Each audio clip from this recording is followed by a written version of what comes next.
இன்றைக்கி நம்ம கருவேப்பிலை பொடி சாதம் பண்ண போகிறோம்.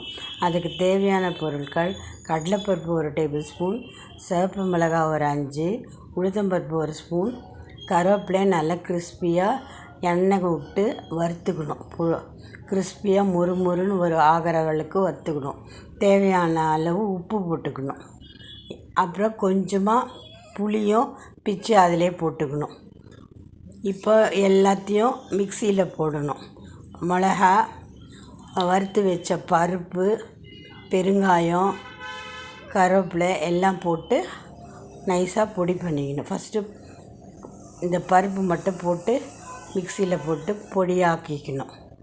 நைஸாக பொடியாக்கிட்டிங்களா, அதுக்கப்புறம் இந்த கருவேப்பிலையும் அதில் போடணும்.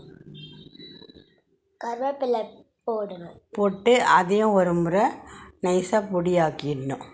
நைஸாகிட்ட இப்போ கருவேப்பிலை பொடி ரெடி. இப்போ அதை எப்படி சாதத்தில் கலக்கிறதுன்னு பார்ப்போம்.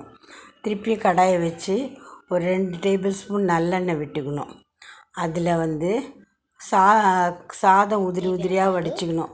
தேவையான அளவு உதிரியான சாதம் வடித்து வச்சுருக்கோம். கடுகு, கடலைப்பருப்பு, உளுத்தம்பருப்பு போட்டு நல்லா பொன்னிறமாக வர வரைக்கும் வறுத்துக்கணும். வறுத்துட்ட பிறகு 2 கருவேப்பிலையும் போட்டு வறுத்துக்கணும். அந்த பொடியை அரைச்சி வச்ச பொடியை அதில் கொட்டிடணும். கொட்டிட்டு தேவையான சாதத்தை அதில் போடணும். தேவையான சாதத்தை அதில் போட்டு நல்லா மிக்ஸ் பண்ணணும். மிக்ஸ் பண்ணிவிட்டு நல்லா கலந்து விடணும். எல்லாம் ஈவனாக அந்த சாதத்தில் ஃபுல்லாக மிக்ஸ் ஆகிற மாதிரிக்கு கலந்து விடணும். கலந்து விட்டது கடைசியாக ஒரு 1/4 டீஸ்பூன் நெய் போட்டுக்கலாம். அது வேணும்னா போட்டுக்கலாம், தட் இஸ் ஆப்ஷனல் தான். கொஞ்சம் மணமாக இருக்கும், அதனால் ஒரு 1/4 டீஸ்பூன் நெய் போட்டு ரெடி டு சர்வ்.